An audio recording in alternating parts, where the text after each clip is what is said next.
Vous souhaitez soutenir le centre évangélique Le Rocher Maranatha et contribuer à l'œuvre? Envoyez dès maintenant vos dons par PayPal ou par virement bancaire. Que Dieu vous bénisse.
Ésaïe 41, verset 10.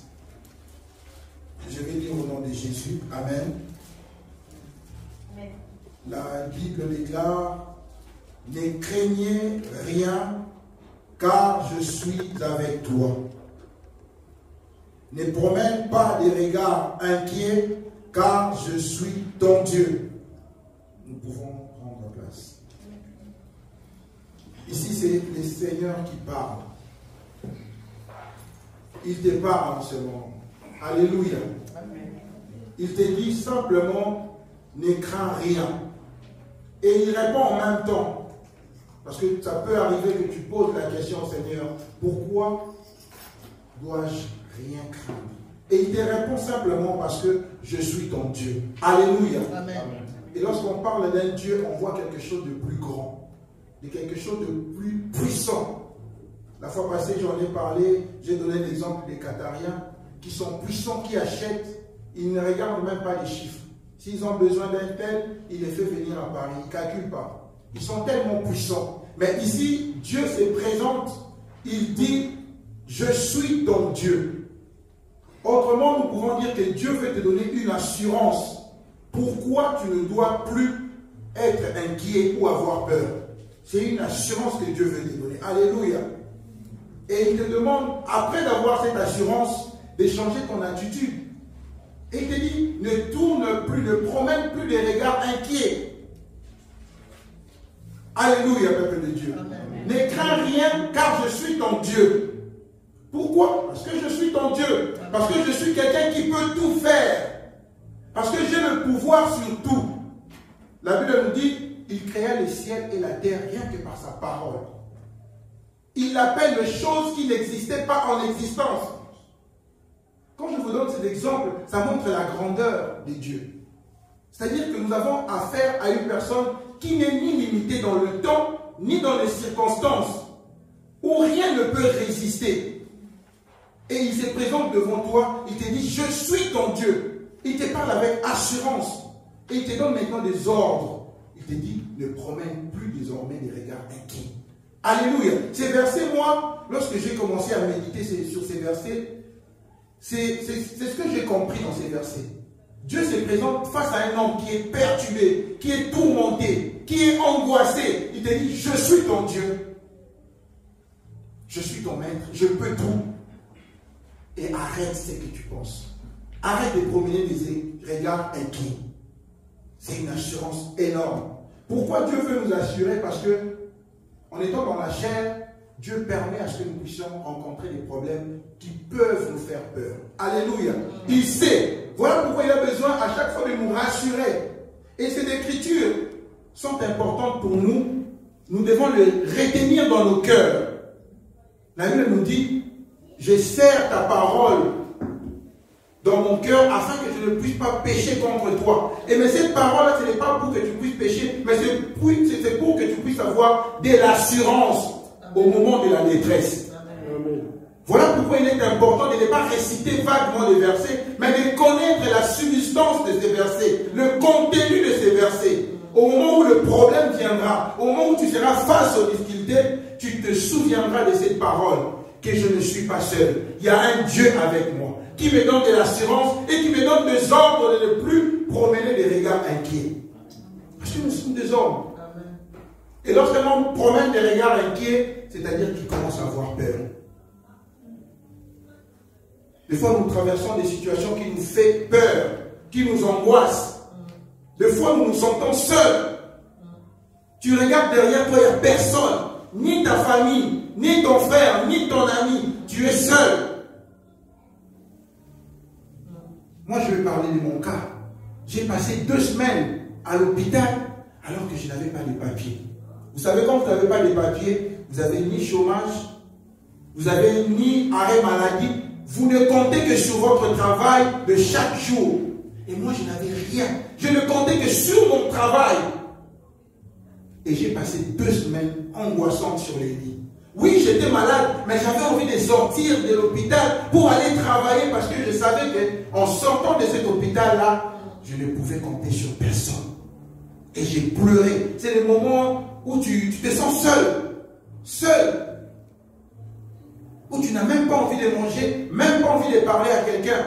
J'avais la famille qui m'appelait, mais je disais, il n'y a personne qui pouvait prendre ma place. Il n'y a personne qui pouvait s'occuper de ma vie comme moi-même. Et je me sentais seul. Je pense que Dieu m'a fait passer là. C'est là où j'ai commencé ma conversion. C'est là où j'ai commencé à mettre mon espoir en Jésus. C'est au milieu de la nuit où je voyais les infirmières passer à gauche, à droite, où j'entendais les brancards passer. Et je n'avais pas sommeil. Je me disais, Seigneur, qu'est-ce qui se passe? Ça peut être ton cas aujourd'hui. Peut-être tu n'es pas sur le lit d'hôpitaux. Peut-être que tu passes des moments difficiles où tu manques de travail, où tu manques d'argent, où tout ce que tu touches, tu as l'impression de détruire. À chaque fois que tu touches quelque chose, il s'effrite. À chaque fois que tu as un travail, tu vois que 2-3 semaines après, tu es viré. Tu te poses la question, tu te dis, mais qu'est-ce qui m'arrive? Et le Seigneur veut te parler cet après-midi. Il se présente devant toi. Ne me vois pas, vois comme si c'est le Seigneur qui est devant. Il te dit, je suis ton Dieu. Je suis ton Dieu. Je suis quelqu'un de puissant à qui tu peux compter. Je suis quelqu'un de merveilleux à qui je peux te donner la vie, à qui je peux transformer. Je suis quelqu'un de compatissant. Vous savez, Dieu, quand on parle de Dieu, c'est plein de choses en même temps. Il est merveilleux, il est compatissant, il est lent en colère, il peut sauver, il peut pardonner. Je ne sais pas c'est quoi ton problème. Mais Dieu, c'est quelqu'un, moi j'ai dit, il est une personne multifonction. Il peut tout en même temps. Il est tout en même temps. Amen. Alléluia. Il peut tout, il est tout en même temps. Il est le chemin, il est la vérité, il est les lumières, il est le soleil du matin, il est la joie, il est la force. Amen. Il est tout. Tout ce que l'homme peut avoir besoin, se trouve en Dieu. Alléluia. Et c'est cette personne qui te parle. Alléluia. Je vais te parler de la peur. Premièrement, je vais te rassurer que la peur est un sentiment normal. Comme j'ai dit la fois passée, c'est un sentiment normal. Tout homme doit avoir peur. Parce que la peur nous remet en question. La peur nous permet de réfléchir. La peur nous permet de s'arrêter un moment, de se poser des questions. La peur rend réel quelque chose de dangereux. Tu es face à un danger, tu comprends que ça c'est une situation dangereuse. Et il y a quelqu'un qui était puissant. Il y a quelqu'un qui était Dieu qui a eu peur. Jésus, dans le jardin de Gethsémani, il a eu peur. Et la Bible nous dit, tellement que la pression était forte, son sueur se transformait en grimoire de sang. C'était normal, parce qu'il était face à la réalité. Alors qu'en descendant du ciel, il savait qu'il devait passer à la croix. Il savait qu'il devait souffrir. Mais ce jour-là, lorsqu'il devait partir, accomplir ses tâches, il a eu peur. Et la Bible nous dit, il a failli même se détourner de cette mission. Il a failli parce qu'il était dans la chair. Il était 100% humain, 100% Dieu. Il a eu peur comme tout le monde. Un homme normal doit avoir peur. C'est une peur normale qu'un homme peut vaincre. Et nous avons suffisamment eu le temps de partager là-dessus. Jésus a vaincu ses peurs. Alléluia. Parce qu'il n'était pas seul. Parce que le Saint-Esprit était avec lui. Et le Saint-Esprit l'a fortifié. Il a accompli la mission. Et aujourd'hui, nous parlons librement. Parce qu'il y a quelqu'un qui est allé à la croix. Il y a quelqu'un qui a vaincu la peur. Alléluia. Ça, c'est la peur normale. Il y a une deuxième peur. C'est une peur que j'ai dit anormale. Une peur exagérée. Et souvent, cette peur est liée au manque de confiance. Vous savez, nous chrétiens, et cette partie nous concerne vraiment personnellement, pour nous chrétiens, il te concerne. Il ne concerne pas les autres qui sont à l'intérieur. Il nous concerne parce qu'il parle de la confiance. Entre un chrétien et son Dieu, il y a une relation de confiance qui doit s'établir. Et lorsqu'un chrétien a peur, c'est-à-dire qu'il y a dans la relation, il y a quelque chose qui ne marche pas bien. Alléluia. Et cette peur vient de là, d'une manque de confiance. Vous savez, la confiance, pour un chrétien, ça veut simplement dire avoir la foi. Lorsque j'ai confiance au pasteur, quel que soit ce qu'il peut me dire, en aucune seconde, l'idée négative viendra dans ma tête. Parce que je sais que c'est mon pasteur. Il me veut que du bien. Quand la relation est au beau fixe, la peur n'est pas. Même si j'étais sorti, il me donne son verre, je veux boire. Je ne veux pas hésiter. Mais lorsque la relation commence à se détériorer, l'homme commence à avoir peur. L'homme n'est plus tranquille. Même si le pasteur me dit, frère Yann, prends mon micro, je vais chercher une main ou de feuilles pour mettre. Parce que dans ma tête, je me dis, il peut m'empoisonner. C'est une relation qui commence à être compliquée. Et pour un chrétien, c'est la même chose. Ça prouve à suffisance que la relation que tu as avec le Seigneur n'est plus une relation de confiance. Pourquoi nous devons avoir confiance au Seigneur? Parce que le Seigneur nous a promis des choses. C'est sur base de la promesse. La Bible, c'est un livre rempli de promesses. Et nous devons croire à cette promesse. Nous devons nous attacher à cette promesse pour vivre cette promesse. Et lorsque tu te désolidarises de la promesse elle-même, qui est Jésus, tu te désolidarises de l'assurance qu'il te donne. Alors qu'il te présente devant toi, il te dit, je suis ton Dieu, je suis ton maître, je suis celui qui peut tout pour toi. Amen. Mais si la personne qui peut tout pour toi, dans ton cœur, tu ne le ressens pas comme ça, il y a quelque chose qui ne va pas. Il y a quelque chose qui ne va pas. Et c'est dans ce moment-là que le chrétien commence à être vacillé à gauche, à droite. C'est dans ce moment-là que le chrétien, même s'il prie, il a peur, il n'est pas à l'aise. Et il y a une relation qui est brisée. C'est un jauge qui te permet de voir à quel niveau tu as ta relation, l'affinité avec le Seigneur. Bien aimé, si tu commences à avoir peur, même pour des choses simples, anormales, les réalités de la vie, pose-toi une question par rapport à ta foi. Est-ce que ta foi est au beau fixe ou il y a quelque chose qui est brisé? Nous devons faire quotidiennement cet exercice en nous. Moi, ça m'arrive d'avoir des problèmes. Et si je t'ouvre maintenant le livre de mes problèmes, tu ne penseras même pas un instant que je pourrais danser ici. Mais je danse parce que j'ai tellement confiance au Seigneur. J'ai dit, quel que soit le problème, quel que soit le moment, quel que soit ce que je vis, par où je passe, même quand je suis malade, j'ai appris à faire confiance. Voilà pourquoi je danse. Alléluia. Et le diable nous observe. Il regarde ton attitude. Oh, il se dit, celui-là, il est cuit. Oh, celui-là, il y a la peur, il y a l'angoisse. Vous savez, lorsque vous regardez les documentaires animaliers, vous allez voir Le lion est caché, il regarde celui qui a peur. Il regarde celui qui traîne les pieds. Il regarde celui qui est distrait. La peur t'amène à la distraction. Alléluia. À des pensées négatives. La peur commence à te faire éloigner des autres, à douter des autres, à douter même de ta propre prière. Le pasteur l'a dit tout à l'heure, c'est lui qui ne croit pas à sa prière. Quelle force peut avoir cette prière? Quelle force? Tu cherches les démons au nom de Jésus. Au nom de... Mais les démons, c'est que tu as peur. Non, on est avec autorité au nom de Jésus. C'est avec autorité. Il nous a donné la puissance.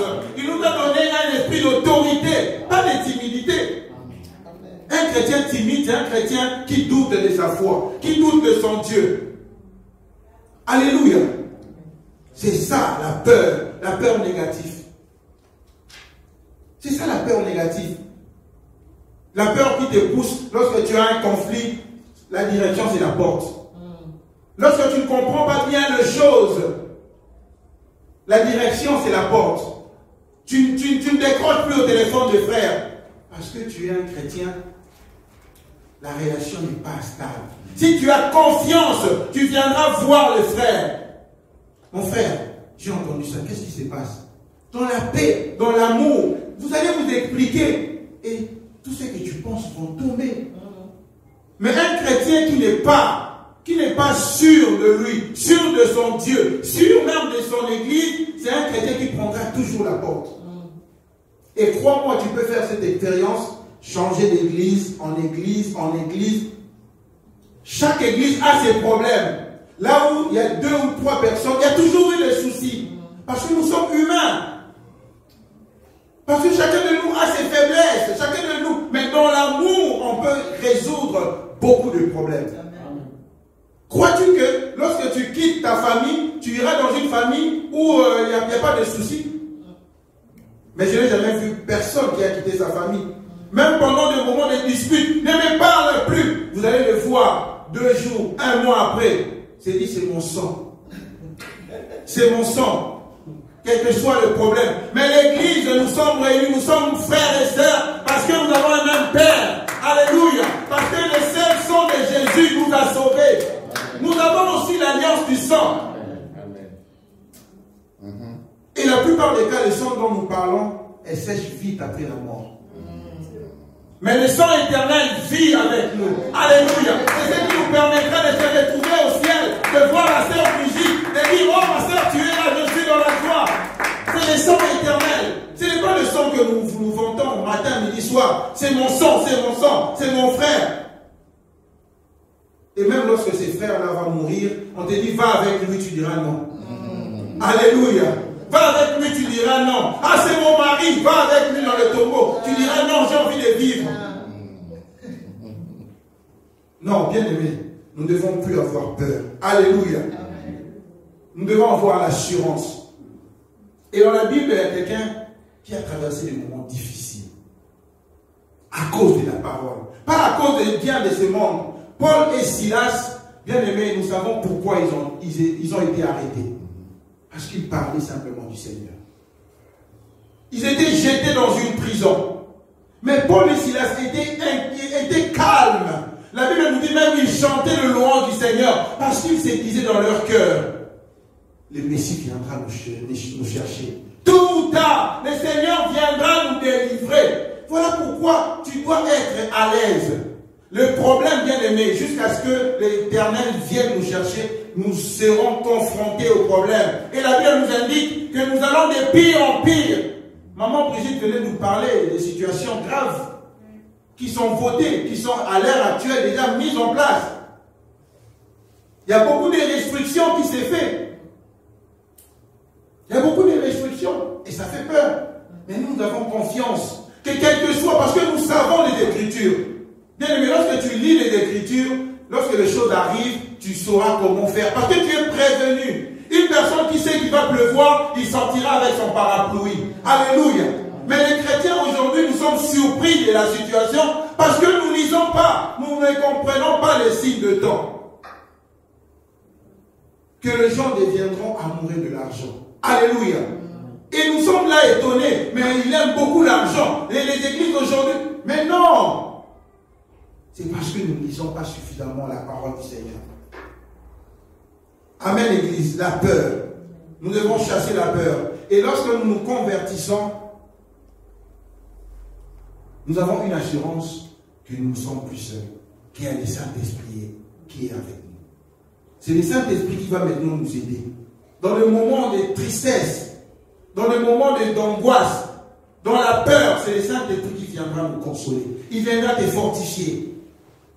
Il viendra te rappeler les choses. Il viendra te rappeler un verset qui va t'édifier. Alors qu'en ce moment, tu passais des situations difficiles, alors que tu avais peur, il viendra te faire voir que ta relation n'est pas au beau fixe avec le Seigneur. Voilà pourquoi tu as peur. Alors qu'un chrétien doit marcher dans l'assurance. Alléluia. Un chrétien doit marcher dans l'assurance. L'assurance qui veut simplement dire que j'ai foi au Seigneur. Quel que soit le problème. Vous savez, quand moi je danse ici, je ne vois personne. Avant, j'aimais danser dans les fêtes. Mais maintenant, je me dis, je ne danse plus dans les fêtes. Ma piste, elle est là. Alléluia. La piste, elle est là. C'est là où nous devons chanter, danser pour la gloire du Seigneur. Et je le fais de tout mon cœur. Et quand je sors d'ici, je me sens déchargé. Parce qu'il a tout pris. La confiance avec le Seigneur te déchargera à chaque fois que tu es rempli. C'est comme si tu avais ouvert un robinet et que tu as mis un gobelet. À chaque fois qu'il est rempli, tu fermes, tu enlèves, tu vides et tu remets. Ça, c'est lorsque tu es pleinement dans le Seigneur. Et les gens autour de toi ne vont pas comprendre. Mais il est toujours joyeux. Il n'a pas de problème, elle là. Elle n'est jamais contente. Elle n'est jamais fâchée. Elle est toujours souriante. Elle est toujours tendre. Les gens se posent des questions de foi. Parce que nous devons être les sels de la terre. Nous devons être différents des autres. Lorsque les autres pleurent, lorsque les autres s'alarment et s'agitent, nous chrétiens, nous devons marcher avec assurance. Parce que je sais que je ne suis pas seul. Même quand je n'ai pas mangé, je sais que je ne suis pas seul. Même quand je manque des habits, je sais que je ne suis pas seul. Même quand je suis dans le prison, je sais que mon Seigneur viendra me secourir. Paul a expérimenté cela. Ils ont chanté. La Bible nous dit le prisonnier de regarder. Voilà pourquoi le voisin te regarde aussi. Il t'entend les dimanches sortir. Tu ouvres ta barrière. Tu vas où? À l'église. Mais il t'entend au retour. Quand tu auras des problèmes, comment tu vas réagir? Et c'est en ce moment-là qu'il va te rappeler. Même toi aussi, chrétien, tu réagis comme ça. Il m'avait observé. Ah, il sait que je suis chrétien parce qu'il t'observe. Les prisonniers les regardèrent. Et la Bible nous dit quoi? Le fondement fut ébranlé. Parce que Jésus est arrivé. Parce que Jésus ne peut pas te laisser dans l'angoisse longtemps. Il viendra intervenir.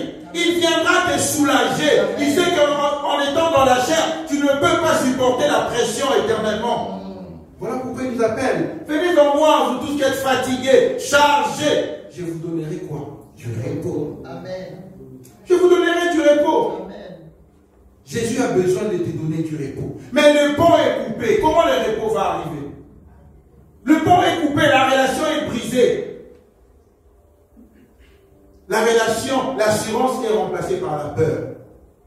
Tu vois une mouche passer. Au nom de Jésus, mais c'est un nom de Jésus timide. Et le diable sait. Le diable connaît le nom de Jésus. Tu vois le chat miauler. Au nom de Jésus, tu prends l'huile d'onction. Mais qu'est-ce qu'il y a à voir l'huile d'onction? C'est normal. Mais ça, c'est la peur. Alléluia. Donc, du coup, j'ai survolé rapidement ce que nous avons vu la fois passée. Et je vais lire un verset qui est important qu'on a vu la fois passée. Je vais lire dans Jérémie 17, versets 7 à 8. La Bible nous dit ceci. Béni soit l'homme qui fait confiance à l'Éternel et qui place en lui toute son espérance. Alléluia. Il est important de placer toute son espérance, toute sa foi en Jésus. Amen. Dès que tu places ta foi en Jésus, la Bible dit, tu es un homme béni. Il n'a pas encore intervenu, mais tu es déjà un homme béni. Parce que l'Écriture nous dit aussi, maudit soit celui qui se confie en l'homme. Le fait de venir déjà vers le sanctuaire, tu es une femme, un homme béni. Et il ne s'arrête pas là. Il dit, il ressemble à un arbre planté près d'un courant d'eau. Alléluia. Un arbre qui est planté près d'une rivière n'a pas besoin d'être arrosé. Il n'a pas besoin de personne. Il a besoin de personne. Il s'arrose tout seul. Il suffit que ses racines aillent dans le sens là où il y a la vie, qui est Jésus, il est automatiquement arrosé. C'est-à-dire que lorsque les autres sont en train de sécher, lorsque d'autres arbres subissent la canicule, toi tu es à l'aise. Voilà l'importance de s'attacher au Seigneur. Parce que la peur, c'est l'arme de l'ennemi. Tu penses aller chercher les secours, mais tu t'éloignes de l'eau qui est la vie. Tu penses aller chercher les calmes. Non, moi je ne viens plus là. Je ne me sens pas bien, mais tu t'éloignes. Mais le diable nous joue un détour. Il nous montre le mensonge et dit c'est la vérité. Il cache la vérité. Le diable connaît le mensonge et la vérité. Et la plupart des cas, il nous montre le mensonge. Et il utilise la parole du Seigneur. Il a fait cela à Jésus. Il a dit à Jésus, jette-toi, les anges viendront te secourir. Oui, c'était la parole du Seigneur. Mais c'était un mensonge parce qu'il ne pouvait pas tenter le Seigneur lui-même. Alors lorsque tu connais la parole du Seigneur, tu comprendras que je suis un arbre qui doit rester, qui doit être planté près d'un courant d'eau. Et je serai béni. Parce que mon regard est tourné vers le Seigneur. Alléluia.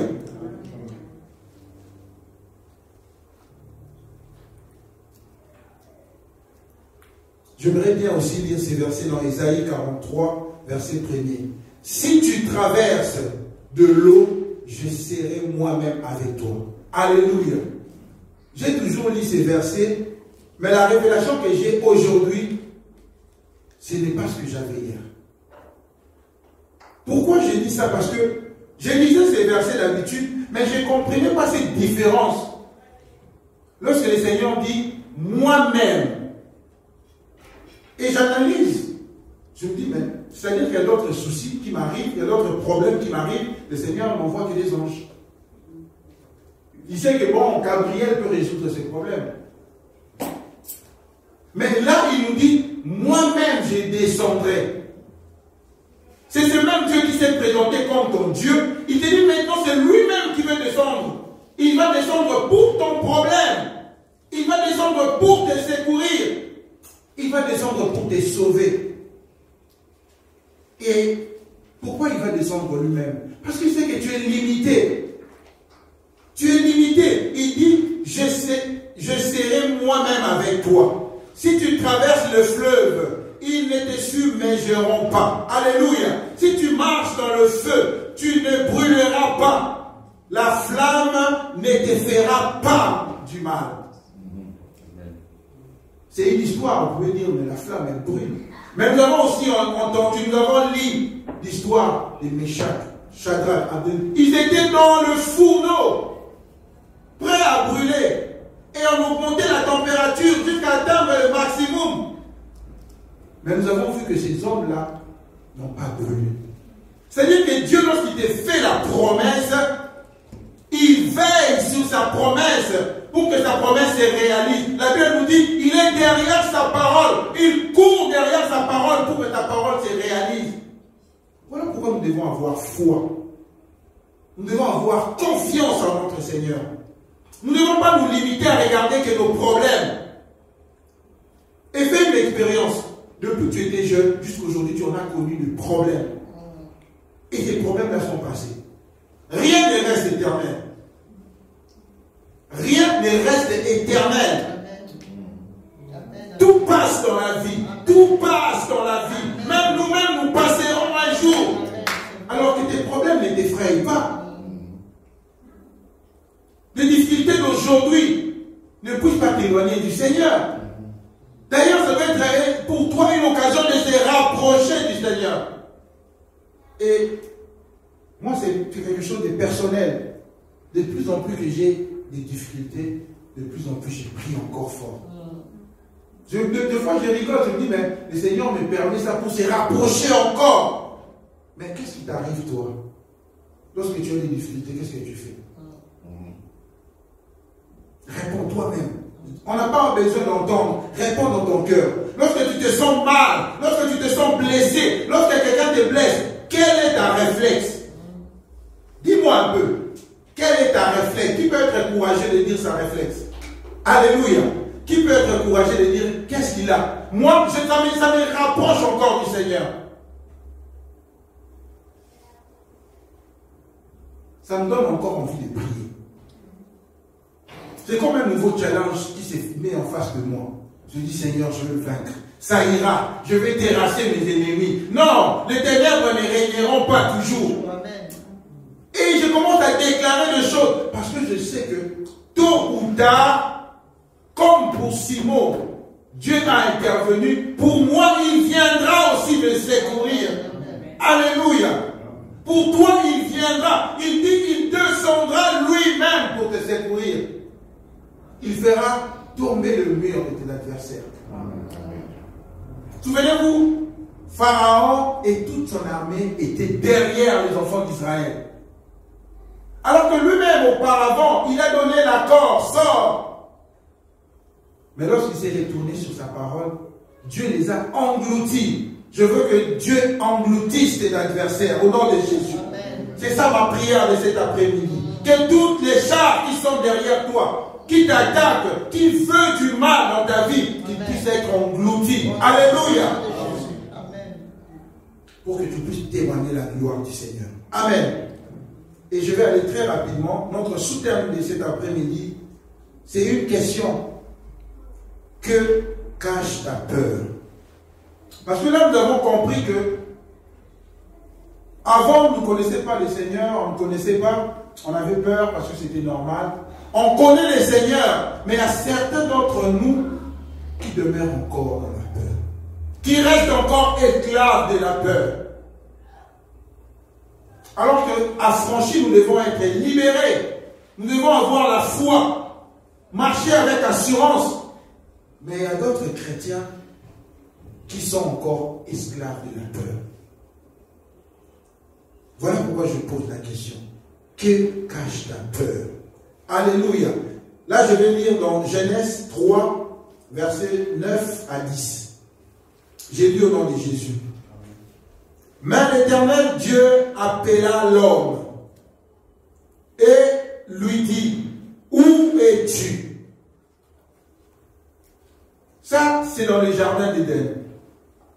L'homme, Adam et Ève, ils avaient une habitude avec le Seigneur. Chaque soir, le Seigneur passait pour leur voir. Il passait de merveilleux moments. Et j'imagine moi-même, la Bible ne dit pas, mais j'imagine que Adam était pressé chaque soir pour rencontrer son Créateur, discuter avec le Seigneur. Mais ces jours-là, la Bible nous dit que l'Éternel Dieu appela l'homme et lui dit, où es-tu? Il répondit, ça c'est Adam. J'ai entendu ta voix dans le jardin et j'ai eu peur parce que je suis nu et je me suis caché. Alléluia. Nous devons comprendre que quelquefois, derrière notre peur, il y a quelque chose. Parce que nous avons le Seigneur, nous ne devons plus avoir peur. Mais si la peur demeure, c'est-à-dire qu'il y a quelque chose derrière cette peur. Et nous avons vu que Adam avait peur. Il s'est caché. Il s'est caché parce qu'il a compris qu'il était nu. La première des choses qui peut être derrière notre peur continuelle, c'est le péché ou la désobéissance. Alléluia. Adam s'est caché simplement parce qu'ils ont commis le péché.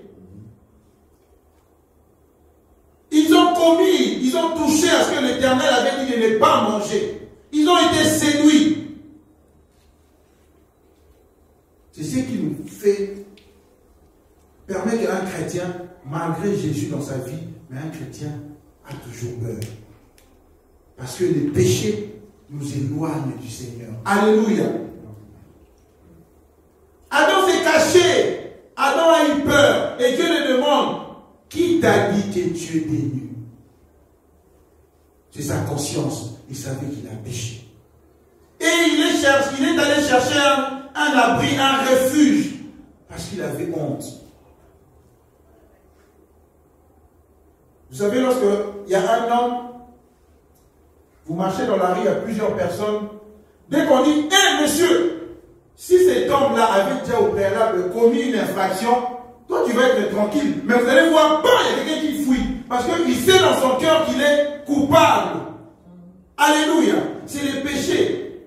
Dans ton cœur, tu ne seras pas à l'aise. Voilà pourquoi tu as peur.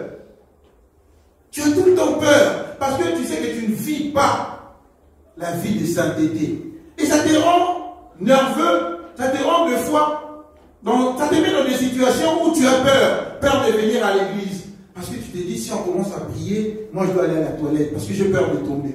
C'est la peur, tu vas aller te cacher. Moi j'en ai déjà vécu.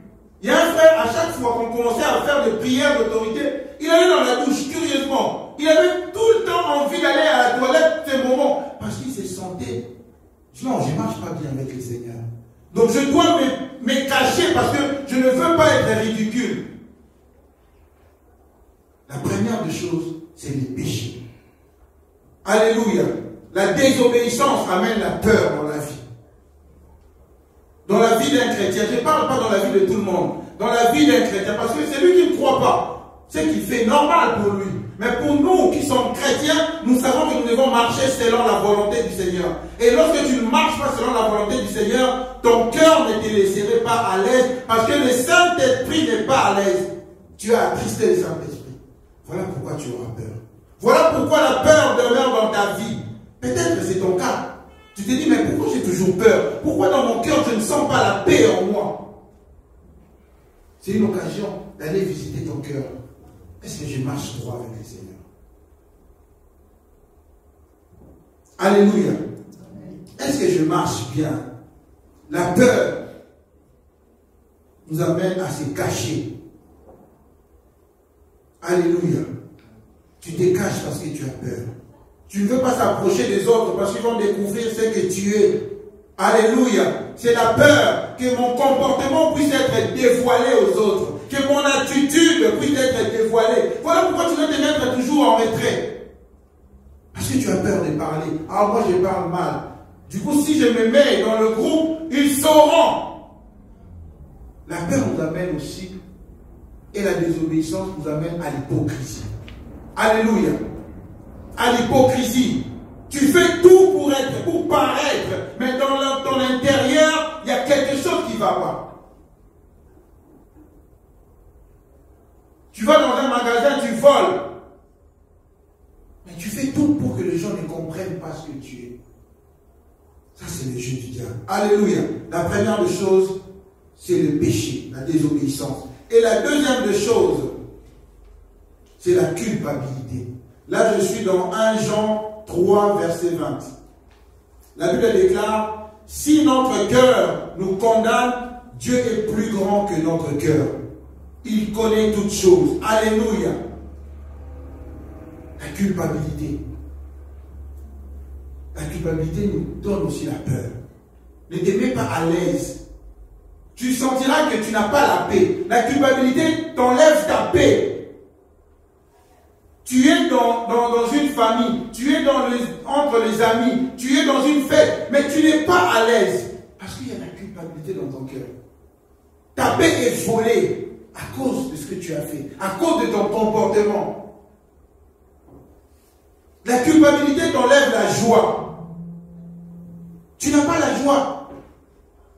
Tu n'as pas la joie, mon frère. Même lorsque les autres rigolent, toi tu ne peux pas rigoler parce que la joie est partie.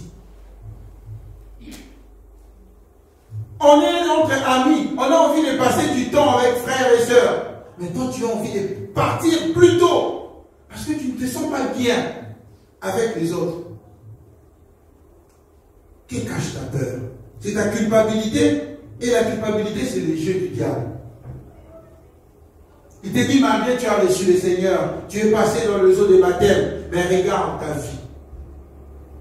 C'est l'accusateur.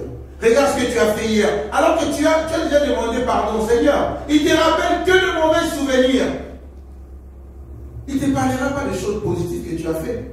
Il te montre que les choses négatives. Regarde ce que tu as fait hier. Regarde ton comportement. Regarde ton attitude. C'est pour que tu sois coupable. Et la culpabilité nous détache du Seigneur. Même lorsque tu veux rentrer dans le sanctuaire, tu te dis, je ne suis pas digne. Il y a beaucoup de gens qui sont arrivés devant l'église, ils ont fait des détours. Simplement parce que tu te dis, ah non, non, non. Hier, j'ai insulté, non, je ne peux pas. Je dois aller d'abord, mais non, bien aimé, la confession, elle est faite ici.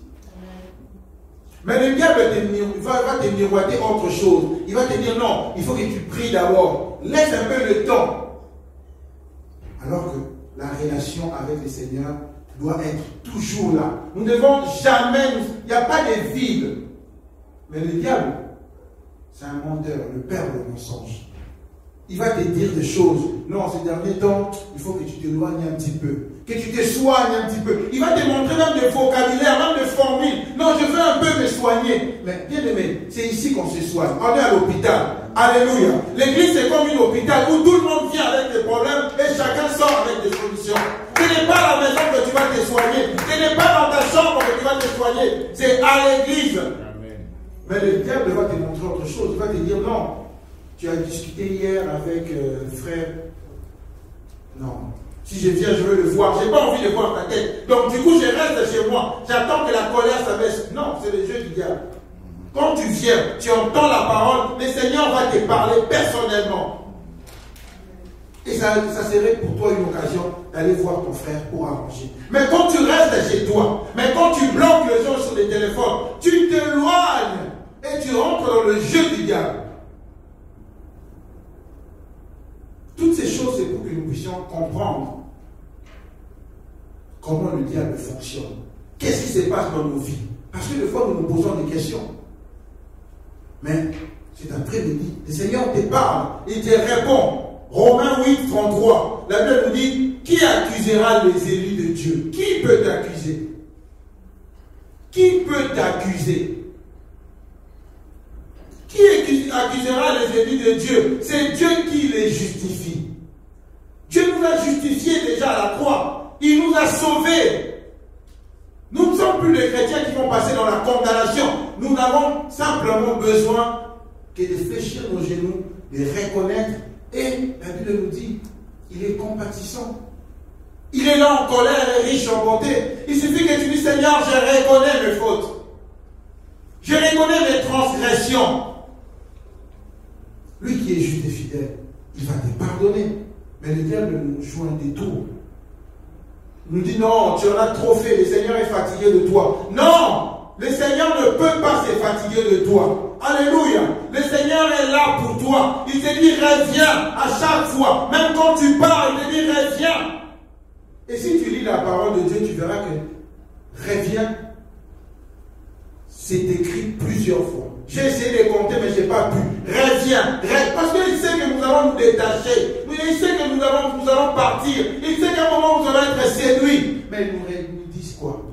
Reviens. Revenez. Revenez. Alléluia. Revenez. La culpabilité nous amène aussi à la honte. Tu te dis, non, je l'ai déjà dit plusieurs fois au pasteur, je ne peux plus. Non, il va me prendre pour... non. La honte. Le Seigneur n'a pas honte. Alléluia. Le Seigneur n'aura pas honte de toi. C'est toi qui auras honte du Seigneur. Mais le Seigneur n'aura pas honte de toi. C'est une assurance. Alléluia, mon frère. Alléluia, Église. Alléluia. Amen. Et la troisième des choses, c'est l'échec. Luc 5, verset 5. Ça, c'est l'histoire de Simon. Alléluia. Simon lui répondit, Maître, nous avons travaillé toute la nuit et nous n'avons rien pris. Toutefois, à ta parole, je jetterai le filet. Simon voulait dire au Seigneur simplement, je suis un pêcheur expérimenté. Nous avons passé toute la nuit. Nous avons utilisé toutes les méthodes qu'auparavant, et d'habitude ça marche. Aujourd'hui, il n'y a pas de poisson. Laisse-nous tranquille. C'est exactement ce que Simon voulait dire. Qu'on a pêché toute la nuit. On a fait tout ce qu'on pouvait faire. Peut-être que c'est ton cas aussi. Tu t'es dit non, j'ai fait tout ce que je pouvais faire. J'échoue à chaque fois. Même quand j'ai un nouveau travail, j'échoue. Même quand je vais aller à un entretien, j'échoue. Même quand j'ai fait un projet, j'échoue. Finalement, ma vie n'est pas faite pour réussir. Toi-même, tu amènes l'échec et tu assumes. C'est là.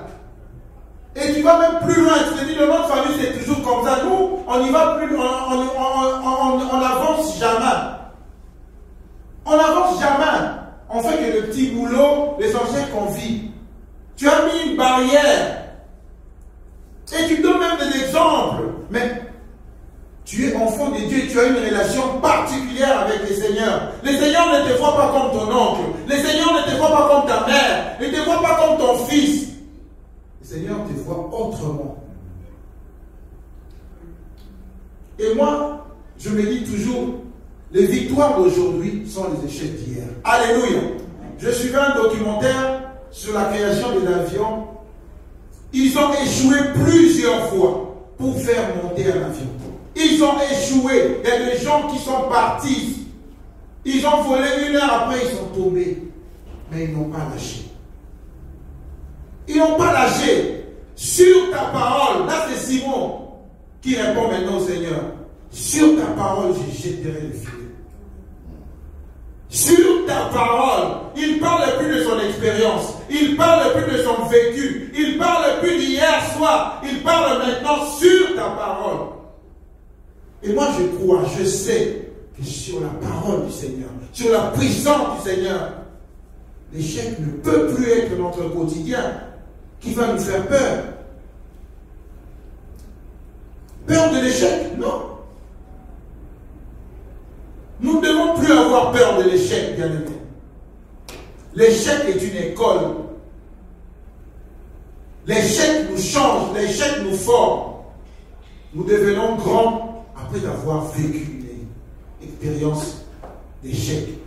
Et des fois, Dieu permet les échecs dans notre vie. C'est simplement pour que nous puissions être les pionniers pour les autres. Que nous puissions être les modèles pour les autres. Que tu puisses dire à ton frère, je suis passé par là, j'ai échoué. Attention, ne pars pas dans cette direction, pars dans l'autre direction. Le Seigneur permet des choses dans ta vie pour que tu montres aux autres le chemin. Pour que tu puisses être un modèle pour les autres. Un modèle de foi. Lorsqu'il entend ton histoire, il se dit non, s'il a vaincu, moi aussi je peux vaincre. S'il s'est marié, moi aussi je peux me marier. S'il a fini les études, moi aussi. Le Seigneur, des fois, au travers de l'échec, nous fait des pionniers et des pionnières. Des modèles de foi. Alléluia. L'échec ne peut plus être quelque chose qui va nous faire reculer. Amen, amen. Amen. Et enfin, pour finir, le manque de confiance. Manque de confiance en soi-même et le manque de confiance aux autres. Job 1, verset 5. Et quand le jour de festin était passé, Job appelait et sanctifiait ses fils. Puis il s'élevait de bon matin et il offrait pour chacun d'entre eux des holocaustes, car Job se disait peut-être mes fils ont-ils péché et ont offensé le Seigneur. Job n'était pas sûr de l'éducation de ses enfants. Il n'était pas trop confiant. Il se disait, j'observe mes enfants, mais je vois que de temps à autre, il y a des abus. Alors pour prévenir à ces abus, je dois faire quelque chose. Le manque de confiance en soi. Bien aimé, le manque de confiance en soi est tellement quelque chose de très négatif qui peut te déstabiliser toi-même. Sans que personne vienne te titiller, sans que personne vienne te déranger, mais toi-même tu n'es pas à l'aise parce que tu as perdu la confiance. Cette confiance peut se perdre de plusieurs manières. D'autres personnes peuvent te perdre ta propre confiance. Même toi-même aussi, tu peux être un instrument pour ta propre déstabilisation. Et tu ne comprendras jamais. Dès que tu es en entretien, tu commences à avoir peur. Parce que tu n'as pas confiance en toi. Tu n'es pas sûr de ce que tu as dit.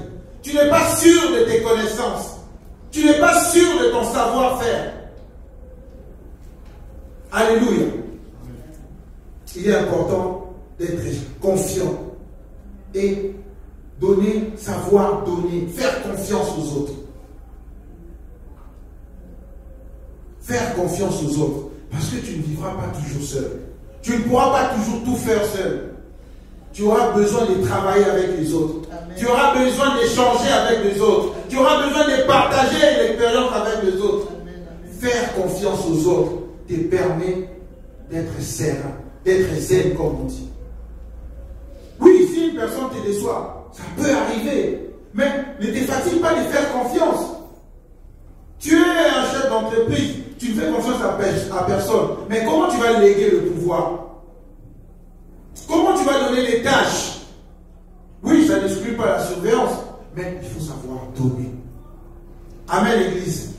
Je veux m'arrêter par là et je veux demander à tout le monde de s'élever parce que nous voulons prier. Alléluia.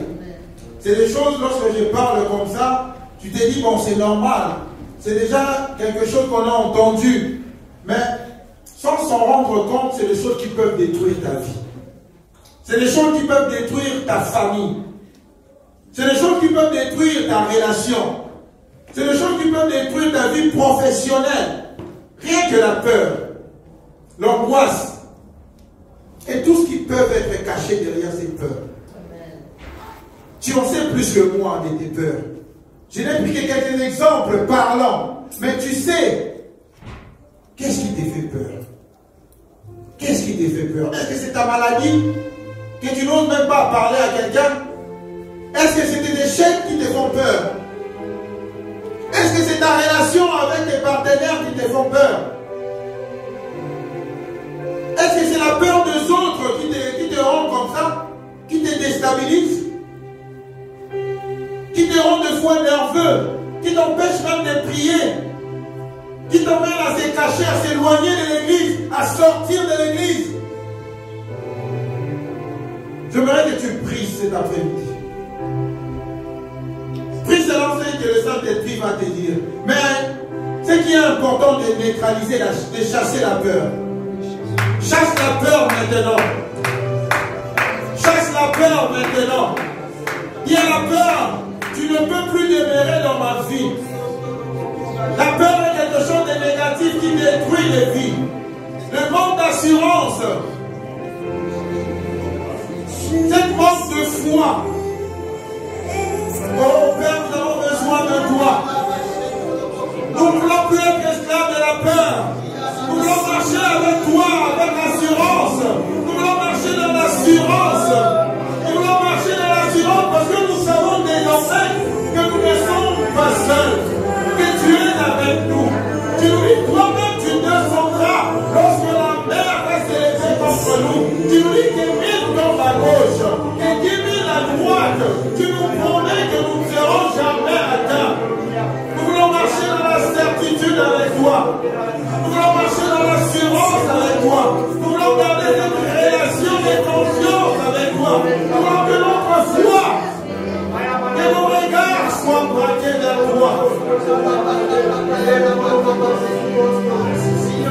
Tu nous dis dans ta parole que je suis ton Dieu. Je suis ton